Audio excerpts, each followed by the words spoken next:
مقامات آژانسی ضد فساد در ولایت سوخت پس از 3 ماه بازداشت رئیس دادگاه جبار رسولوف رسما جزئیاتش را شرح داد. در نشست خبری اخیر مقامات این آژانسی به روزنامه‌نگاران گفتند که نیمه ماه می امسال 2 شهروند از رشوه‌ستانی نصرالله صدرالدین زاده شکایت کردند و در حالت دادن مبلغ دستگیر شد. به گفته مفتشان رئیس دادگاه از 2 صاحبکاری که با جرم قاچاق و ساخته‌کاری متهم بودند برای سبک کردن جزایشان درخواست رشوه کرده است. دویر با حالت مذکور 17 می در اساس عریضه شهروندان نسبت رئیس سود جنایت جبور رسولوف صدرالدین زاده نصرالله پرونده جنایتی با ماده 319 قسم 3 کودک جنایتی جمهوری کوهستان آغاز کرده شده. این بعد پرونده جنایتی مذکور از روی تابعیت تفتیشاتی برای سطح تفتیشاتی اگنتی ارسال کرده شده است. بعد انجام تفتیش پیشکی پرونده جنایتی پرونده مذکور برای نهایتاً بررسی نمودن سود عالی جمهوری کوهستان ارسال کرده شده است. گزارش‌های قبلی حاکی از آن بود که نصرالله صدرالدین زاده به گرفتن $23000 رشوه گمانبر است. بعداً این توسط آژانسی ضد فساد رسما تصدیق شد. نصرالله صدرالدین زاده در ماه فوریه سال 2020 به وظیفه رئیس دادگاه ناحیه جبار رسولوف تعیین شده بود. در فرمان برکناریش از 23 می او به کردار متهم شده است که شأن و اعتبار سودیه را پست می‌زند. نظر خودش و نزدیکان و وکیل مدافع تا حال دسترس نیست.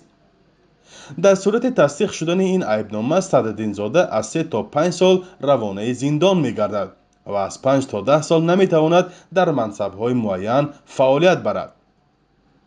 خبرنگاران روز 14 آگوست در نشست مطبوعاتی رئیس دادگاه عالی تاجیکستان از شیر محمد شاهیان پرسیدند که دست به جنایت زدن دادرس‌ها بیانگر چیست؟ خب در حقیقت سال گذشته 4 نفر سودیا دست به جنایت زده بودند از جمله جنایت‌های коррупсионی و با جزاهای محرومی از آزادی محکوم گردیده بودند. در نیم سال اولی سال 2023 2 نفر سودیا دست به جنایت زده است. من فکر میکنم که صادر کردن جنایت از جانب سودیاها این حالت بسیار تشویش آور است. این اساساً کمبودی رهبریت سودیوری است هنگام انتخاب و جابجا کردن کادرها نظارت کردن فعالیت کاری آنها از مد نظر دور ماندن کردارهای غیر قانونی آنها. تشویش شاهیان در حالی است که به اطلاع رسمی در 6 ماه اول امسال 10 قرار غیر قانونی از طرف دادرس‌ها برآورده شده است. و همزمان افزود دست به جنایت زدن چند دادرس نمیتواند باور مردم را به قرار درست دادگاه‌ها کم کند. کارشناسان میگویند در نظام دادگاهی تاجیکستان عامل‌های فساد زیاد به نظر میرسد و این به قرارهای دادگاهی بی تاثیر نخواهد ماند. در بیشتر از 10 سال آخر زیاده از 30 دادرس را به گناه پس زدن شأن و اعتبار سودیه از کار راندند.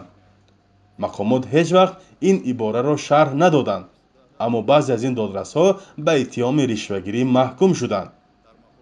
در دادگاه‌های تاجیکستان 443 دادرس کار می‌کنند و همه آنها را رئیس جمهور تعیین و برکنار می‌کند. کمیسیون بین‌المللی حقوقشناسان میگوید معاش کمی دادرس‌ها در تاجیکستان زمینه را برای کروپسیا فراهم می‌کند. فرزان محمدی، رادیو آزادی، شهر خوجند.